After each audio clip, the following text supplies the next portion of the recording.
저는 박선희입니다. 올해 61하죠. 남편을 먼저 보내고 혼자 산 지 벌써 5년이 넘었습니다. 교직 생활 30년을 마치고 은퇴한 뒤였어요.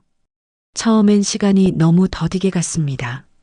아침에 눈을 떠도 옆자리는 텅 비어 있고 밥을 해도 혼자 먹으니 맛이 없더군요. 그러던 어느 날 대학 동창 미정이가 소개팅을 주선했습니다. 선희야, 이렇게만 살 거야? 아직 젊은데. 미정이는 늘 직설적이었어요. 저는 손사래를 쳤죠. 무슨 소리야? 이 나이에 무슨 재혼이야? 하지만 미정이는 고집이 세더군요. 결국 저는 떠밀리듯 나갔습니다. 그렇게 만난 사람이 윤태식이었어요. 첫인상은 좋았습니다. 키가 크고 자세가 반듯했죠. 회색 정장이 잘 어울렸고 무엇보다 말투가 부드러웠어요. 박선희 선생님이시죠? 반갑습니다. 윤태식이라고 합니다. 그는 제 손을 공손히 잡았습니다. 악수하는 손이 따뜻했어요. 저는 그 순간 가슴이 조금 두근거렸습니다. 아, 이런 감정이 아직 남아 있었구나 싶었죠. 태식 씨는 지역에서 건설회사를 운영하는 사업가였습니다. 말씀을 들어보니 사별한 지 3년 정도 됐다고 하더군요. 자식들은 모두 외국에 나가 있고 혼자 지내는 게 외롭다고 했어요. 저도 마찬가지입니다. 혼자 있으면 시간이 참 더디더라고요. 제가 그렇게 말하자 태식 씨가 웃었습니다. 그러게 말입니다. 밥 먹을 때가 제일 그래요. 혼자 먹으면 맛이 없어서 묘하게 공감이 됐어요. 우리는 그날 3시간 넘게 이야기를 나눴습니다. 그 후로 태식 씨는 자주 연락을 했어요. 꽃을 보내기도 하고 식사 자리도 만들었죠. 항상 정중했고 배려가 깊었습니다. 박선희 선생님은 참 품위가 있으세요. 역시 교직에 계셨던 분이라 그런가 봅니다. 그런 말을 들으면 저도 모르게 어깨가 으쓱했어요. 오랜만에 느껴보는 설렘이었죠. 석 달쯤 만났을까요? 태식 씨가 결혼을 제안했습니다. 저와 함께 남은 인생을 보내주시겠습니까? 너무 갑작스러워서 망설여졌어요. 하지만 미정이는 적극적으로 밀어붙였습니다. 선희야, 좋은 사람이야. 경제력도 있고 성격도 괜찮잖아. 뭘 더 고민해? 결국 저는 고개를 끄덕였습니다. 그렇게 우리는 작은 결혼식을 올렸어요. 화려하지 않았지만 따뜻한 자리였죠. 신혼여행은 제주도로 갔습니다. 태식 씨는 여행 내내 제 손을 꼭 잡고 다녔어요. 바닷가를 걸으며 말했죠. 선희 씨, 저한테 와줘서 고맙습니다. 정말 행복해요. 저도 행복했습니다. 정말로요. 하지만 그 행복은 오래가지 못했어요. 집으로 돌아온 지 일주일쯤 지났을까요? 아침에 밥을 차리고 있는데 태식 씨가 뒤에서 껴안았습니다. 선희 씨, 당신 참 예쁘네요. 처음엔 애정 표현이려니 했어요. 하지만 그게 끝이 아니었습니다. 밥을 먹고 나서도 설거지를 하는 중에도 심지어 빨래를 널다 말고도 태식 씨는 저를 찾았어요. 선희 씨, 잠깐만요. 하루에 2번, 3번씩이었습니다. 저는 처음엔 신혼이니까 그럴 수 있다고 생각했어요. 하지만 날이 갈수록 부담이 됐죠. 어느 날은 외출 준비를 하고 있었습니다. 미정이를 만나기로 한 날이었어요. 옷을 갈아입고 있는데 태식 씨가 방으로 들어왔습니다. 선희 씨, 나가기 전에 잠깐만요. 태식 씨, 지금 약속 시간이 금방이에요. 금방. 저는 할 수 없이 따라갔습니다. 하지만 금방이 아니었어요. 결국 약속 시간에 30분이나 늦었죠. 미정이는 제 얼굴을 보더니 물었습니다. 선희야, 무슨 일 있어? 얼굴이 안 좋은데. 저는 아무렇지 않은 척 했어요. 아니야, 그냥 좀 피곤해서. 하지만 속으로는 불안했습니다. 이게 정상인가 싶었죠. 하루에 평균 3번씩이나 요구하는 남편이라니. 61살 여자한테 말이에요. 밤마다 기진맥진해서 잠들었습니다. 아침에 일어나면 온몸이 무겁고 허리가 아팠어요. 예전엔 아침마다 가볍게 산책을 다녔는데 이젠 그럴 기력도 없었죠. 태식 씨는 여전히 다정했습니다. 아침마다 제 이마에 키스하며 말했어요. 잘 잤어요, 선희 씨? 겉으로는 상냥한 남편이었죠. 하지만 저는 점점 숨이 막혔습니다. 이게 사랑인가 아니면 다른 무언가인가? 그런 의문이 매일 머릿속을 맴돌았어요. 그리고 그 의문은 곧 확신으로 바뀌게 됩니다. 결혼한 지 2달째 되던 어느 날이었습니다. 태식 씨가 갑자기 말했어요. 선희 씨, 오늘 같이 나가시죠. 제가 회사 일 보러 가는데 드라이브도 할 겸 함께 가요. 저는 좋다고 했습니다. 집에만 있으니 답답했거든요.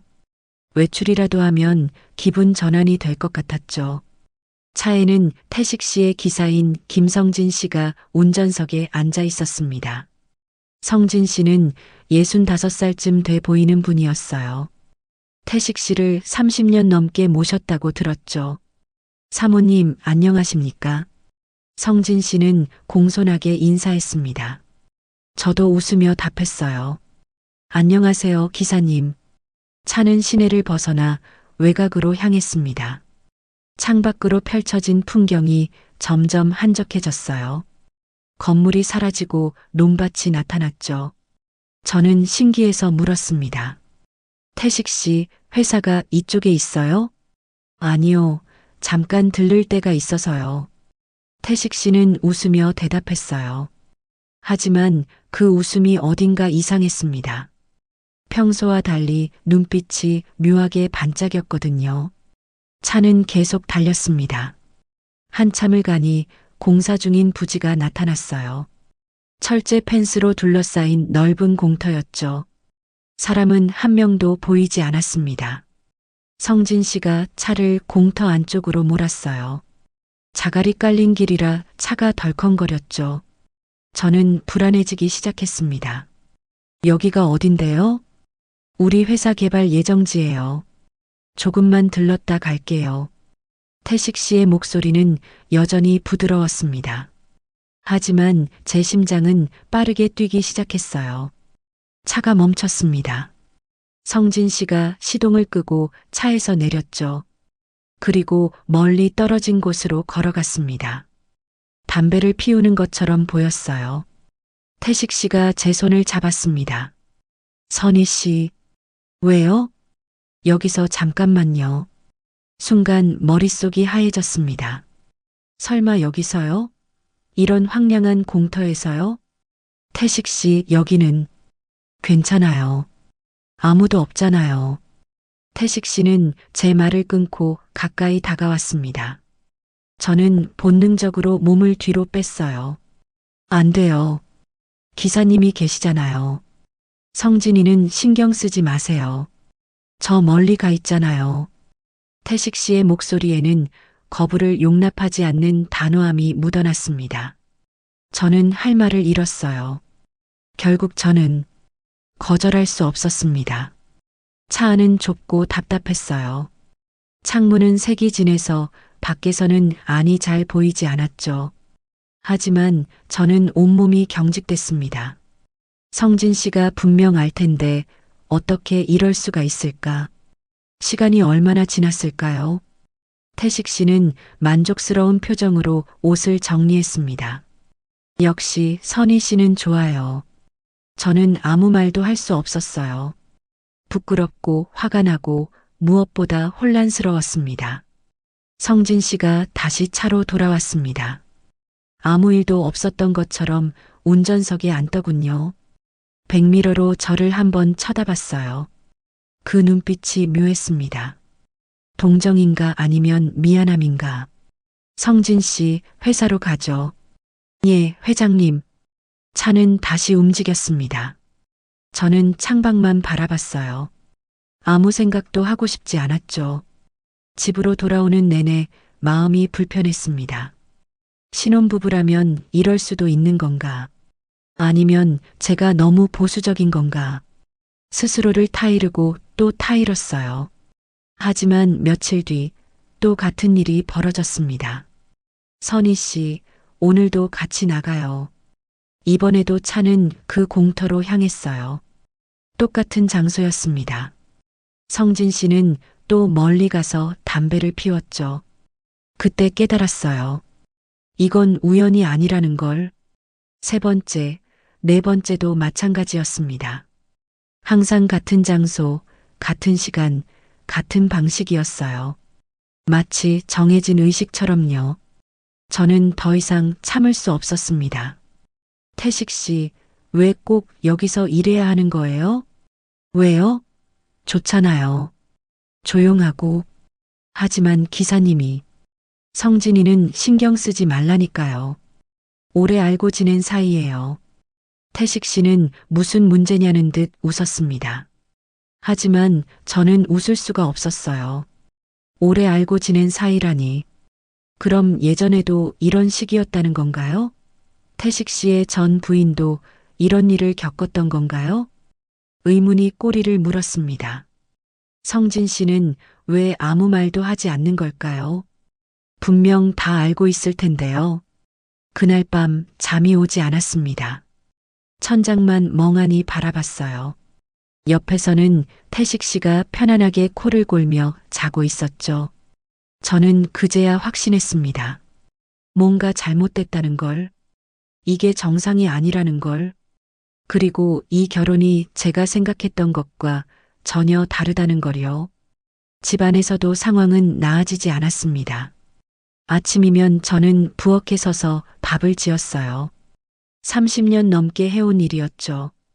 쌀을 씻고 물을 맞추고 밥솥 버튼을 누르는 일. 손에 익은 동작들이었습니다. 밥이 되는 동안 국을 끓였어요. 된장국이나 미역국 같은 거요. 태식 씨는 국물 요리를 좋아했거든요. 그런데 문제는 그때부터 시작됐습니다. 어느 날 아침 냉장고에서 두부를 꺼내 된장국을 끓이고 있었어요. 가습을 위해서 국이 보글보글 끓어오르고 있었죠. 선희 씨, 뒤에서 태식 씨의 목소리가 들렸습니다. 저는 국자를 저으며 대답했어요. 왜요? 앞치마 두른 모습 참 예쁘네요. 순간 뒤에서 팔이 제 허리를 감았습니다. 저는 깜짝 놀랐어요. 태식 씨, 지금 요리하고 있잖아요. 알아요. 그래서 더 좋아 보이는데. 태식 씨의 목소리가 귓가에 속삭였습니다. 저는 몸을 빼려고 했어요. 하지만 팔에 힘이 들어갔죠. 잠깐만 안고 있게 해줘요. 태식 씨, 불 켜놨어요. 위험해요. 하지만 태식 씨는 듣지 않았습니다. 오히려 더 세게 껴안았어요. 저는 국자를 든 채로 꼼짝할 수 없었죠. 선희 씨, 잠깐만요. 응? 그 말이 무슨 뜻인지 알았습니다. 저는 당황해서 소리쳤어요. 안 돼요. 지금 국 끓이고 있다니까요. 괜찮아요. 금방이에요. 태식 씨는 제 말을 무시했습니다. 저는 국자를 싱크대에 던지고 가스불을 껐어요. 손이 떨렸죠. 불이라도 나면 어쩌려고 그래요? 불 껐잖아요. 이제 괜찮죠? 태식 씨는 웃으며 말했습니다. 하지만 저는 웃을 수가 없었어요. 화가 났고 무섭기까지 했죠. 부엌에서 그런 일이 있고 나서도 태식 씨는 변하지 않았습니다. 빨래를 널다가도 청소를 하다가도 심지어 화장실에서 나오는 순간에도 태식 씨는 저를 찾았어요. 선희 씨, 잠깐만요. 그 말이 얼마나 자주 들렸는지 모릅니다. 하루에 서너 번씩이었어요. 아침에 한 번, 점심 먹고 한 번, 저녁 먹기 전에 한 번, 그리고 자기 전에 또 한 번. 저는 점점 지쳐갔습니다. 몸도 마음도요. 어느 날 저녁이었어요. 저는 거실에서 텔레비전을 보고 있었습니다. 드라마였죠. 그나마 혼자 있을 수 있는 시간이었어요. 태식 씨가 샤워를 하러 욕실에 들어갔거든요. 한 20분은 혼자 있을 수 있을 거라 생각했죠. 하지만 10분도 안 돼서 욕실 문이 열렸습니다. 태식 씨가 가운만 걸치고 나왔어요. 선희 씨, 저는 텔레비전만 바라봤습니다. 대답하고 싶지 않았거든요. 선희 씨, 못 들었어요? 태식 씨의 목소리에 짜증이 묻어났습니다. 저는 할 수 없이 고개를 돌렸어요. 왜요? 같이 들어가요. 저 아까 씻었어요. 그래도 같이 있어요. 응? 저는 한숨이 나왔습니다. 하지만 거절할 수 없었어요. 거절하면 태식 씨의 표정이 굳어지는 걸 알았거든요. 욕실 안은 습기로 가득했습니다. 거울에는 김이 서려 있었어요. 태식 씨는 저를 안으려고 했죠. 태식 씨, 저 정말 피곤해요. 금방이에요. 금방. 항상 그 말이었습니다. 금방이라고. 하지만 금방이 아닐 때가 더 많았어요. 그날 밤 침대에 누워서 천장을 바라봤습니다. 태식 씨는 제 옆에서 골아떨어져 있었어요. 편안한 얼굴이었죠. 하지만 저는 잠들 수가 없었습니다. 온몸이 쑤시고 아팠거든요. 허리가 특히 심했어요. 61살 여자의 몸은 이미 한계를 넘고 있었습니다. 저는 생각했어요. 이게 정말 사랑일까? 아니면 다른 무언가일까? 태식 씨는 저를 사랑한다고 말했습니다. 매일 말했어요. 선희 씨 사랑해요. 하지만 그 사랑이라는 게 저는 이해가 안 됐습니다. 사랑이라면 상대방의 상태를 살펴야 하는 거 아닌가요? 피곤하면 쉬게 해주고 아프면 걱정해주고. 그런데 태식 씨는 제가 힘들다고 해도 듣지 않았어요. 오히려 제가 거절하면 기분 나쁜 표정을 지었죠. 선희 씨, 저한테 관심이 없어요? 아니에요. 그냥 좀 쉬고 싶어서. 쉬는 것보다 저랑 있는 게 더 좋지 않나요? 할 말이 없었습니다. 무슨 말을 해도 소용없었거든요. 저는 그때부터 깨달았어요. 태식 씨의 애정 표현은 사랑이 아니라 집착이라는 걸. 아니, 어쩌면 강박에 가까운 거라는 걸요. 그리고 그 강박이 저를 서서히 짓누르고 있다는 걸 느꼈습니다. 밤마다 천장을 보며 생각했어요. 이 생활을 언제까지 해야 하는 걸까? 견딜 수 있을까? 아니면 제가 먼저 무너질까? 두려웠습니다. 정말로요. 하지만 더 두려운 건 이게 앞으로도 계속될 거라는 사실이었죠. 한계는 생각보다 빨리 찾아왔습니다. 결혼한 지 석 달째 되던 어느 날 저녁이었어요. 저녁 식사를 마치고 설거지를 하고 있었죠. 온몸이 무겁고 허리가 끊어질 것처럼 아팠습니다. 그날 아침에도 점심 먹고 나서도 태식 씨는 저를 찾았거든요. 이제는 정말 기력이 바닥났어요. 설거지를 마치고 거실로 나왔습니다. 소파에 앉아 잠시 눈을 감았어요. 조금이라도 쉬고 싶었죠. 선희 씨, 태식 씨의 목소리가 들렸습니다. 저는 눈을 뜨지 않았어요. 들은 척을 안 했죠. 선희 씨, 못 들었어요? 목소리가 가까워졌습니다. 저는 할 수 없이 눈을 떴어요. 왜요? 안으로 들어가요. 안으로 들어가자는 말. 그게 무슨 뜻인지 이제는 너무 잘 알았습니다. 저는 깊게 숨을 들이쉬었어요. 태식 씨, 오늘은 정말 피곤해요. 처음으로 제대로 거절한 것이었습니다. 지금껏 참아왔지만 더 이상은 못하겠더군요. 태식 씨의 표정이 변했습니다. 늘 부드럽던 얼굴이 순식간에 굳어졌어요. 미소는 사라지고 눈빛이 차갑게 식었죠. 마치 다른 사람이 된 것처럼요. 뭐라고요? 목소리가 낮게 깔렸습니다. 저는 움찔했어요. 이런 태식 씨는 처음 봤거든요. 피곤하다고. 오늘 하루 종일 일하느라 피곤? 태식 씨가 웃었습니다. 하지만 그 웃음이 무섭게 느껴졌어요. 나한테 그 말이 어떻게 나와요? 태식 씨, 제 말은 내가 뭘 잘못했어요? 당신한테 뭐 부족한 거라도 있어요? 태식 씨의 목소리가 점점 높아졌습니다. 저는 당황해서 손을 내밀었어요. 아니에요. 그런 게 아니라. 그럼 뭐예요? 나이 들어서 이제 싫어진 거예요? 그게 아니에요. 그냥 오늘 하루만. 하루만 쉬면 되는 거예요? 태식 씨는 비웃듯 말했습니다. 그리고는 돌아서서 안방으로 들어가 버렸어요. 쿵 소리를 내며 문이 닫혔죠. 저는 그 자리에 멍하니 서 있었습니다.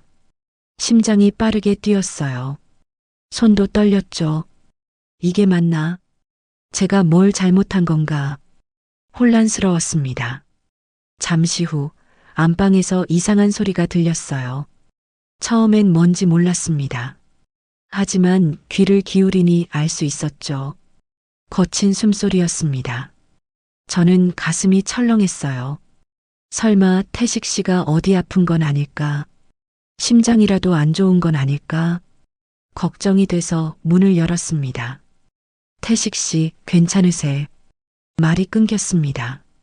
태식 씨는 침대에 앉아 있었어요. 하지만 아픈 게 아니었습니다. 저는 그 순간을 평생 잊지 못할 것 같아요. 태식 씨는 혼자서도 긴장을 풀고 있었던 겁니다. 제가 들어온 걸 알았는데도 멈추지 않았어요.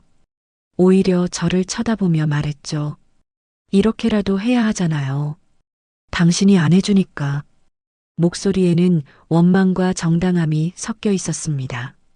마치 자기가 할 수밖에 없었다는 듯이요. 저는 얼어붙었습니다.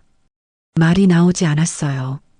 그냥 그 자리에 서서 멍하니 바라만 봤죠. 선희 씨 계속 볼 거예요? 아니면 도와줄 거예요? 태식 씨가 물었습니다.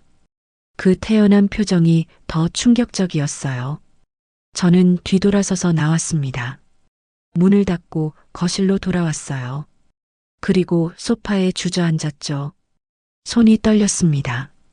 온몸이 떨렸어요. 머릿속이 하얘졌죠. 이게 정상인가? 이게 부부 사이에서 있을 수 있는 일인가? 아니었습니다. 분명 아니었어요. 저는 그제야 깨달았습니다. 태식 씨는 저를 사랑하는 게 아니라는 걸. 저는 그저 태식 씨의 욕구를 채워주는 도구였던 거죠. 사랑이 아니었습니다. 집착도 아니었어요. 이건 중독이었습니다. 완전한 중독. 태식 씨는 자기 욕망을 절제할 수 없는 사람이었어요. 하루에도 몇 번씩 그걸 해소해야 하는 사람. 상대방의 상태 따위는 중요하지 않은 사람. 그날 밤 저는 한숨도 자지 못했습니다. 거실 소파에 앉아 밤새 생각했어요. 이 결혼을 계속해야 하나? 아니면 끝내야 하나? 하지만 쉽지 않았습니다. 61 살 나이에 다시 이혼을 한다는 게 쉬운 일인가요? 주변에서 뭐라고 할까? 자식들은 뭐라고 할까? 하지만 이대로 살 수는 없었어요.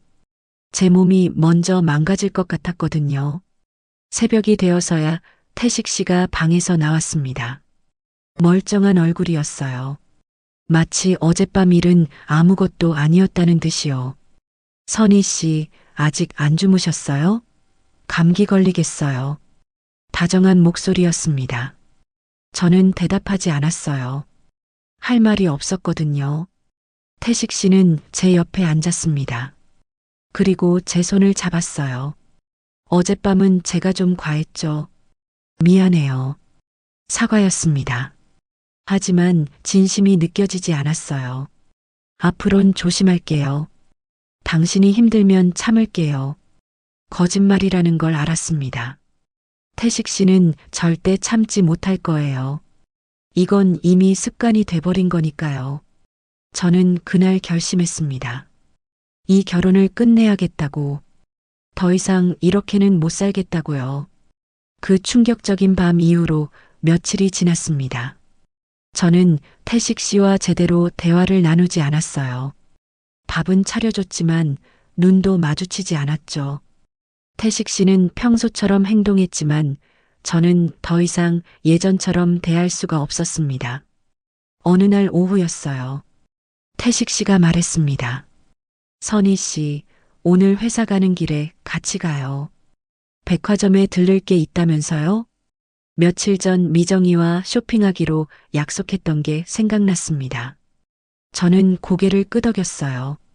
네, 그럼 같이 가죠. 차에 올랐습니다. 운전석에는 역시 성진 씨가 앉아 있었어요.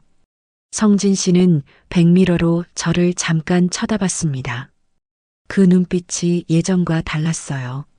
무언가 말하고 싶은 듯한 눈빛이었죠. 차는 시내로 향했습니다. 태식 씨는 전화 통화를 하느라 바빴어요. 회사 일인 것 같았죠. 백화점 앞에서 저를 내려준 뒤 차는 회사로 향했습니다. 저는 미정이를 만나 쇼핑을 했어요. 하지만 마음은 무겁기만 했죠. 선이야, 무슨 일 있어? 얼굴이 너무 안 좋아. 미정이가 걱정스럽게 물었습니다. 저는 고개를 저었어요. 아니야. 그냥 좀 피곤해서. 피곤한 게 하루 이틀이 아니잖아. 재혼 생활이 힘들어? 저는 대답하지 못했습니다. 뭐라고 말해야 할지 몰랐거든요. 저녁 무렵 성진 씨에게 전화가 왔습니다. 마중 나왔다는 거였어요. 저는 백화점 앞으로 나갔죠. 차에 올랐습니다. 뒷좌석에 앉으니 성진 씨가 말했어요. 사모님, 회장님은 저녁 약속이 있으셔서 늦으신답니다. 먼저 댁으로 모시라고 하셨습니다. 아, 네. 알겠습니다. 차가 출발했습니다. 저는 창밖을 바라봤어요. 해가 지고 있었죠. 한참을 가는데 성진 씨가 조심스럽게 말을 꺼냈습니다. 사모님, 네, 기사님. 요즘 많이 힘드시죠? 순간 가슴이 철렁했습니다. 성진 씨가 알고 있다는 뜻이었어요. 저는 뭐라고 대답해야 할지 몰랐죠. 무슨 말씀이세요? 사모님, 저는 회장님을 30년 넘게 모셨습니다. 모르는 게 없어요. 성진 씨의 목소리가 낮게 깔렸습니다. 백미러 너머로 저를 보는 눈빛이 안타까워 보였어요. 사실은 전 사모님도 끝내 버티지 못하셨습니다. 그 말에 심장이 쿵 내려앉았습니다. 전 사모님이요? 네. 회장님의 첫 번째 부인 말씀입니다. 저는 숨이 막혔어요. 태식 씨는 사별했다고 했는데 그게 사실이 아니었다는 건가요? 사별하신 거 아니었나요? 사모님, 회장님이 그렇게 말씀하셨나 보군요. 성진 씨가 한숨을 쉬었습니다. 전 사모님은 스스로 목숨을 끊으셨습니다. 순간 머릿속이 하얘졌습니다. 손이 떨리기 시작했어요. 그게 무슨 말씀이세요? 회장님은 젊은 시절부터 그러셨어요. 여자 문제로 소문이 자자했죠. 성진 씨의 목소리가 떨렸습니다. 오랫동안 숨겨왔던 비밀을 털어놓는 것 같았어요. 전 사모님도 처음엔 참으셨습니다. 하지만 회장님은 절제를 모르는 분이세요. 그래서 전 사모님은 결국 우울증에 걸리셨어요. 매일 약을 드셨죠. 하지만 회장님은 달라지지 않으셨습니다. 저는 입술을 깨물었습니다. 눈물이 날 것 같았어요. 어느 날 전 사모님이 쓰러지셨다는 연락을 받았습니다. 병원으로 달려갔지만 이미 늦었어요. 하느님, 약을 과다 복용하셨던 겁니다. 유서도 없었어요. 그냥 조용히 가신 거죠. 성진 씨의 목소리가 잠겼습니다. 저는 뒷좌석에서 눈물을 흘렸어요. 왜 이제야 말씀하시는 거예요? 죄송합니다, 사모님. 저도 고민을 많이 했습니다. 하지만 사모님의 얼굴을 볼 때마다 전 사모님이 생각나서요. 성진 씨가 차를 길 한쪽에 세웠습니다. 그리고 돌아보며 말했어요. 사모님, 회장님은 바뀌지 않습니다. 평생 그렇게 사셨어요. 이제라도 결정하셔야 해요.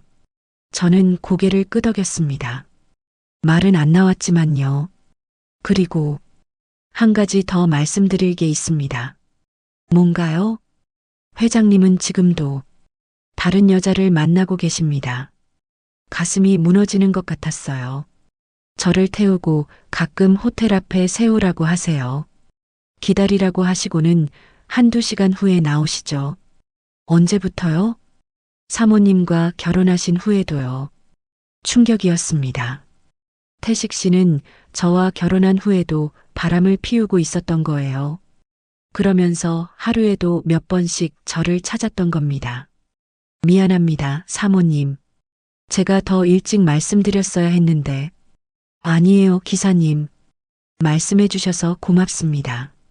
저는 눈물을 닦았습니다. 이제 더 이상 망설일 이유가 없었어요. 태식 씨는 절대 변하지 않을 사람이었습니다. 전 부인을 죽음으로 몰아넣고도 달라지지 않은 사람. 저까지 똑같은 길을 걸을 순 없었어요. 차는 다시 집으로 향했습니다. 창밖은 이미 어두워져 있었어요. 하지만 제 마음은 오히려 조금 밝아진 것 같았습니다. 이제 무엇을 해야 할지 알았거든요. 태식 씨와의 결혼은 끝내야 했습니다. 하루라도 빨리요. 성진 씨의 고백을 들은 뒤로 사흘이 지났습니다. 저는 그 이야기를 계속 생각했어요. 밤에도 잠을 제대로 못 잤죠. 전 부인의 모습이 자꾸 떠올랐습니다. 얼마나 힘들었을까? 얼마나 외로웠을까? 그리고 저도 그 길로 가고 있다는 게 두려웠어요. 태식 씨는 여전히 변함없었습니다. 아침에도, 낮에도, 밤에도 저를 찾았죠. 하지만 저는 이제 달랐어요. 태식 씨를 볼 때마다 역겨움이 밀려왔습니다. 이 사람이 다른 여자를 만나고 있다는 것. 그러면서 저한테도 하루 3번씩 요구한다는 것.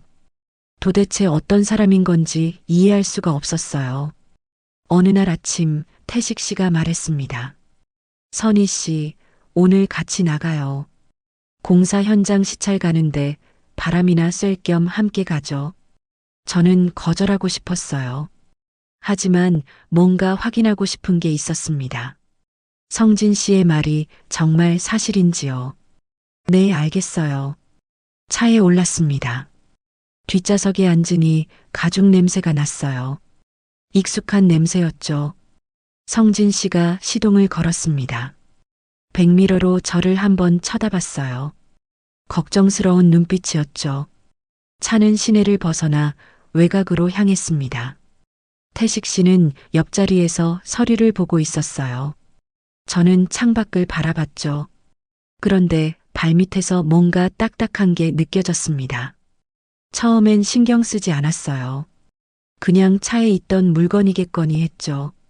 하지만 계속 신경이 쓰였습니다. 저는 발을 움직여 봤어요. 그러자 작은 물건이 구르는 소리가 났죠. 뭘까 싶어서 몸을 숙였습니다. 손으로 더듬어 그걸 집어들었어요. 작은 립스틱이었습니다. 고급스러운 브랜드였어요.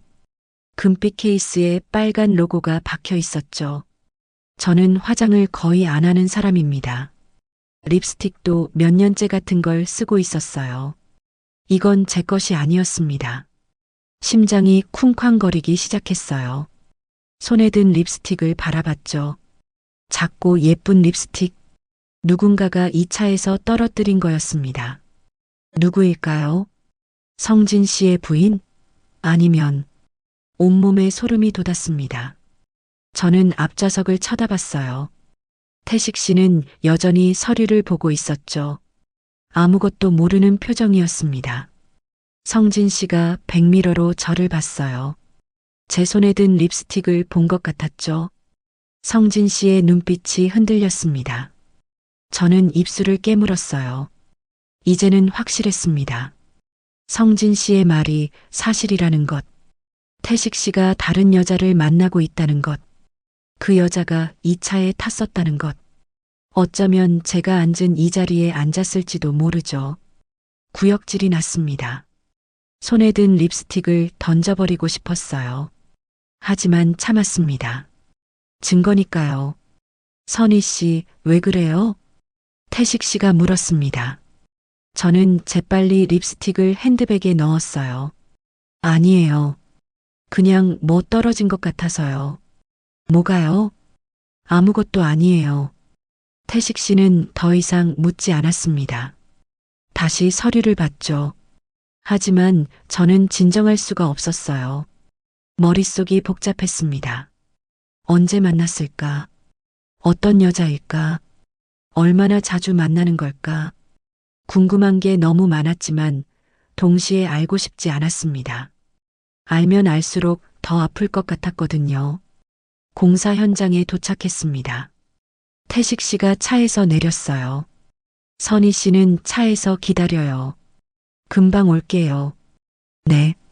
태식 씨가 사라지자 성진 씨가 조심스럽게 말했습니다. 사모님, 그거. 알아요, 기사님. 말 안 하셔도 돼요. 죄송합니다. 제가 차를 더 꼼꼼히 확인했어야 했는데. 기사님 잘못이 아니에요. 저는 창밖을 바라봤습니다. 눈물이 날 것 같았지만 참았어요. 사모님 결정하셨습니까? 네. 이혼할 거예요. 잘 생각하셨습니다. 사모님은 이런 삶을 살 분이 아니에요. 성진 씨의 목소리가 따뜻했습니다. 저는 고개를 끄덕였어요. 한참 후 태식 씨가 돌아왔습니다. 기분이 좋아 보였어요. 잘 진행되고 있어요. 내년이면 완공이에요. 그래요.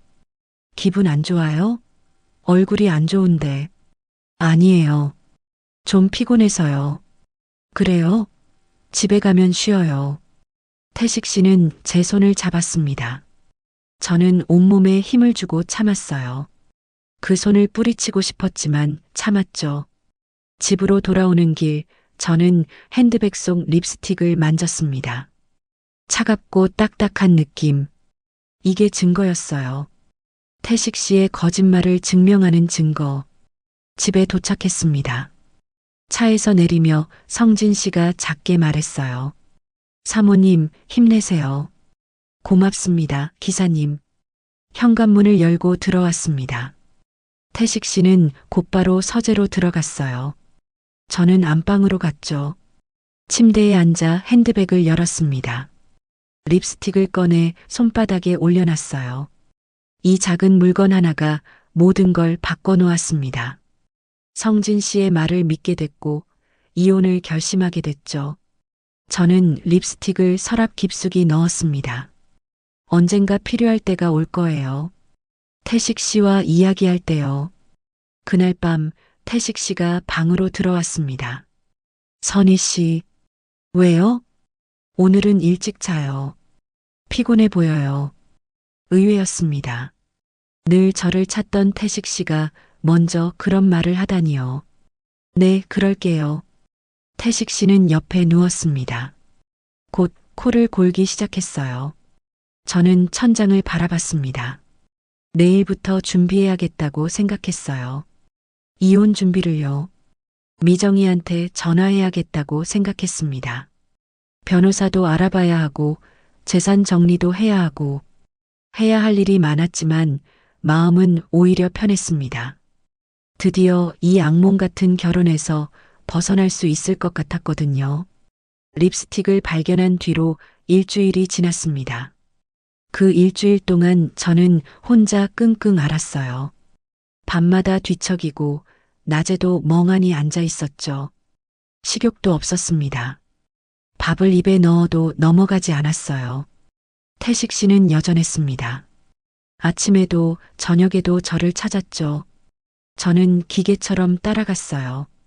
거부하면 더 복잡해질 것 같았거든요. 하지만 마음은 이미 떠나 있었습니다. 어느 날 오후 저는 더 이상 참을 수 없었어요. 미정이에게 전화를 걸었죠.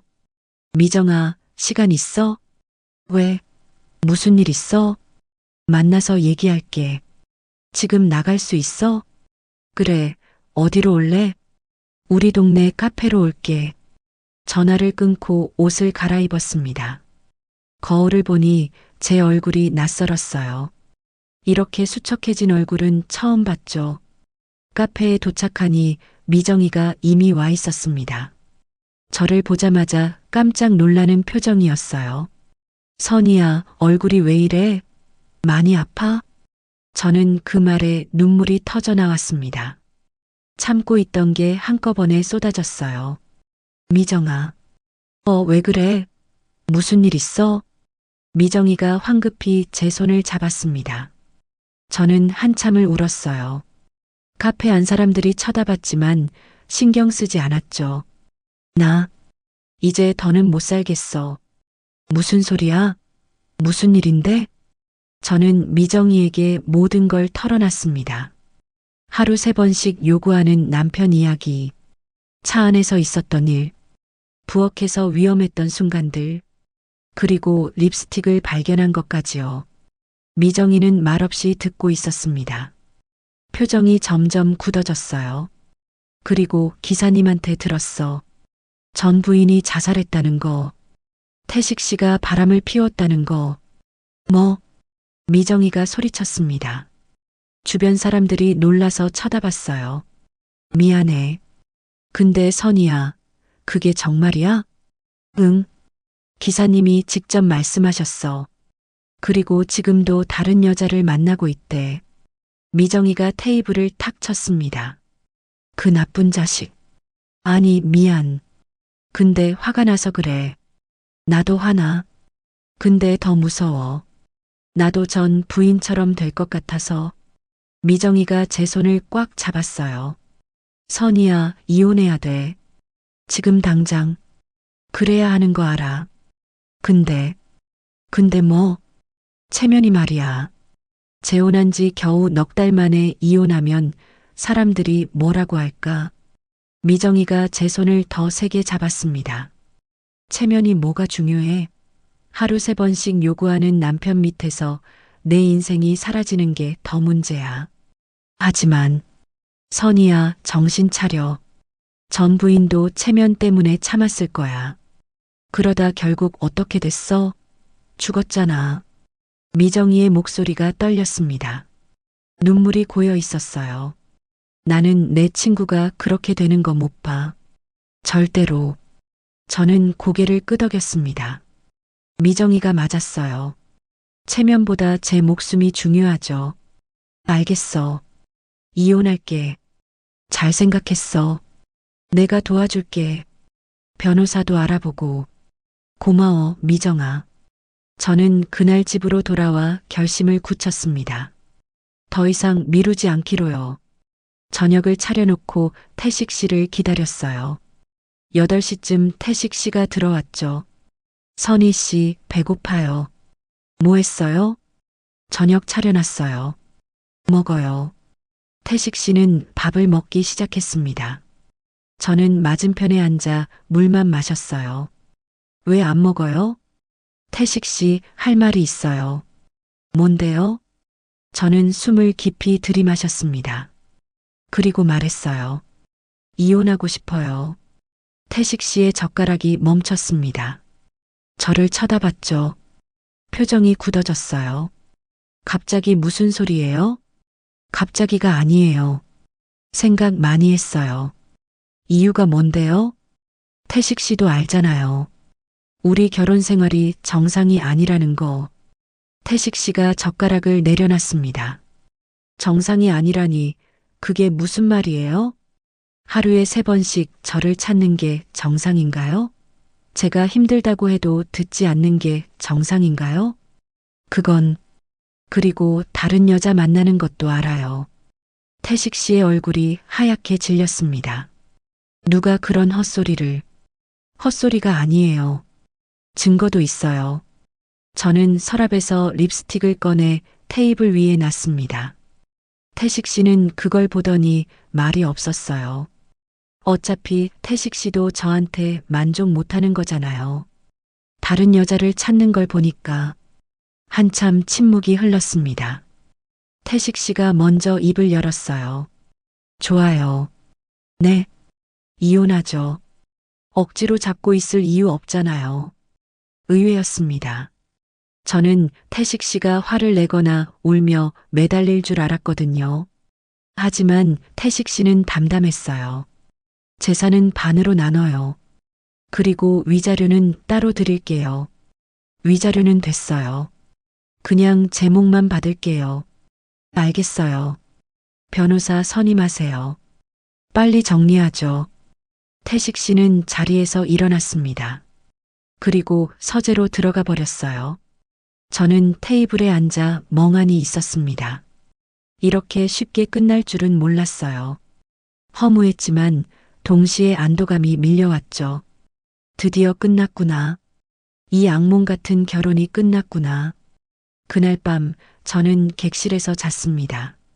침대에 누워 천장을 바라봤어요. 눈물이 났지만 슬픈 눈물은 아니었습니다. 해방감에서 나오는 눈물이었어요. 일주일 뒤 이혼 절차가 시작됐습니다. 태식 씨는 약속대로 재산을 정리해 줬어요. 생각보다 많은 돈이었죠. 이 정도면 평생 걱정 없이 사실 거예요. 변호사가 말했습니다. 저는 고개를 끄덕였어요. 한 달 후 이혼이 확정됐습니다. 저는 집을 나왔어요. 태식 씨는 배웅도 안 나왔죠. 성진 씨만 현관 앞에 서 있었습니다. 사모님, 잘 결정하셨습니다. 행복하세요. 고맙습니다, 기사님. 기사님도 건강하세요. 저는 짐을 들고 집을 나섰습니다. 뒤돌아보지 않았어요. 이제 새로운 삶이 시작되는 거니까요. 이혼 후 첫날 아침이었습니다. 작은 원룸 아파트에서 눈을 떴어요. 창문으로 햇살이 들어왔죠. 침대는 좁았고 방은 작았습니다. 하지만 마음만큼은 넓고 편안했어요. 옆자리가 비어 있었지만 두렵지 않았습니다. 오히려 홀가분했죠. 저는 일어나 커튼을 걷었어요. 바깥 풍경이 보였습니다. 평범한 주택가였지만 제 눈엔 아름다워 보였어요.